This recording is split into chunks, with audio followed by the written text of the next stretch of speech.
परभणी येथील घटनेच्या निषेधार्थ शेटफळगडे येथे धरणे आंदोलन। परभणी येथे काही दिवसापूर्वी डॉक्टर बाबासाहेब आंबेडकर यांच्या पुतळ्याजवळील भारतीय संविधानाची काही समाजकंटकांनी विटंबना केली होती। या प्रकरणी 11 डिसेंबर रोजी संविधान समर्थकांकडून परभणी शहर बंद करण्यात आले होते। यानंतर परभणीमधील पोलीस प्रशासनाकडून कोम्बिंग ऑपरेशनच्या नावाखाली अनेक दलित समाजातील आंबेडकरी अनुयायांना अमानुषपणे मारहाण करण्यात आली होती। यामध्ये सोमनाथ सूर्यवंशी LLB तृतीय वर्षाचे शिक्षण घेत असलेल्या युवकाचा न्यायालयीन कोठडीमध्ये दुर्दैवी मृत्यू झाला। या सर्व घटनेच्या निषेधार्थ शेटफळगडे येथील बहुजन समाजाच्या वतीने एक दिवसीय धरणे आंदोलन करण्यात आले। संविधान शिल्पाची विटंबना करणाऱ्या दत्ता सोपान पवार याच्यावर देशद्रोहाचा गुन्हा दाखल करावा, तसेच पोलिसांच्या कोम्बिंग ऑपरेशनची आणि एकूण सर्व प्रकरणाची न्यायालयीन चौकशी करावी। परभणी शहरातील सर्व पोलीस स्टेशनमधील तातडीने CCTV जप्त करून ते CCTV तपासावे। सोमनाथ व्यंकट सूर्यवंशी यांच्या कुटुंबियांना सरकारने तातडीने 50 लाखांची आर्थिक मदत करून कुटुंबातील एका व्यक्तीस तातडीने शासकीय नोकरी देऊन त्यांचं पुनर्वसन करावं। पोलिसांच्या कोम्बिंग कारवाईत निर्दोष जखमी झालेल्यांना तातडीने आर्थिक मदत द्यावी, अशा विविध मागण्या निवेदनाद्वारे सरकारकडे करण्यात आल्या आहेत। भिगवण पोलीस स्टेशनचे API विनोद महांगडे यांच्या उपस्थितीत हे निवेदन देण्यात आलंय। परभणी येथे गेल्या 8-10 दिवसापूर्वी एक मोर्चा निघाला होता आणि त्या मोर्चाच्या माध्यमातून काही जातीवादी धर्मांध गावगुंडांनी महामानव परमपूज्य डॉक्टर बाबासाहेब आंबेडकर, संविधानाचे निर्माते व राष्ट्राचे भाग्यविधाते बाबासाहेबांच्या पुतळ्याची आणि संविधानाची तोडफोड केली। प्रथमतः मी इंदापूर तालुका राष्ट्रवादी काँग्रेस पार्टी शरदचंद्रजी पवार साहेब गटाच्या वतीनं व समस्त इंदापूर तालुका संविधान रक्षक व शिव शाहू फुले आंबेडकर विचाराच्या परिवर्तनवादी विचारक कार्यकर्त्यांच्या वतीनं मी त्यांचा जाहीर निषेध करतो।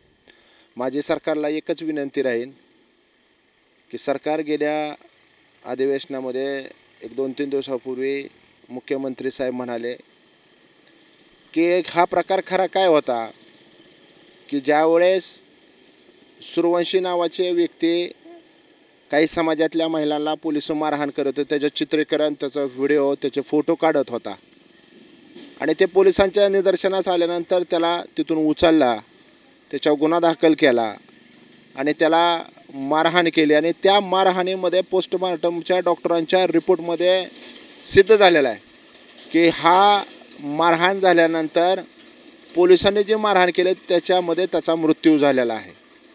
तर संबंधित त्या भागातले DYSP असतील, कलेक्टर असेल, डेप्युटी कलेक्टर असतील, तहसीलदार असतील, DYSP असेल, तिथला PI त्यांना निलंबित करा।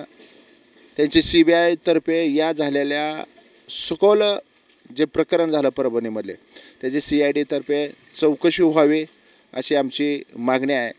आणि जो सूर्यवंशी संविधान रक्षक आहे सूर्यवंशी, त्याच्या कुटुंबाला, त्याच्या कुटुंबाचा उदरनिर्वाह होण्यासाठी त्याला शासनाची 5 एकर जमीन आणि त्याच्या कुटुंबाचं पुनर्वसन झालं पाहिजे आणि त्याच्या घरातल्या काय कर्त्या पुरुषाला शासनाने नोकरी दिली पाहिजे अशी आम्ही सर्व समाजाच्या वतीनं, बहुजन समाजाच्या वतीनं आम्ही मागणं करतो। आणि झालेला प्रकार अतिशय निंदनीय आहे। याच्यामध्ये महाराष्ट्रामध्ये मुख्यमंत्री, उपमुख्यमंत्र्यांनी आणि गृहमंत्र्यांनी याची नैतिक जबाबदारी स्वीकारून गृहमंत्र्यांनी राजीनामा द्यावा असं आम्हा सगळ्यांच्या वतीनं वाटतं। आणि याच्यामध्ये आपण तत्काळ जे आरोपी आहेत त्या आरोपीवर राष्ट्रद्रोहाचाच गुन्हा दाखल झाला पाहिजे, कारण का हे संविधान अख्ख्या देशाचं आहे। या देशाच्या जे संविधान आहे त्याच्यावर देश चालतो, त्यामुळं राष्ट्रद्रोहाचा गुन्हा दाखल होणं अत्यंत गरजेचं आहे। हे जे त्वरित चौकशी करा आणि त्याप्रमाणे त्या संबंधित आरोपीवर गुन्हा दाखल करा। आरोपी हा दवाखान्यात आहे आणि ज्याने संविधानाचं रक्षण केलं तो माणसाला तुम्ही आत टाकलं आणि मारलंय, याचा देखील समाजाच्या प्रत्येक घटकाने विचार करणं ही काळाची गरज आहे। शिव फुले शाहू आंबेडकर यांच्या विचारांना अभिवादन करून आज या ठिकाणी एक दिवस धरणे आंदोलन करता आम्ही बसलो आहोत।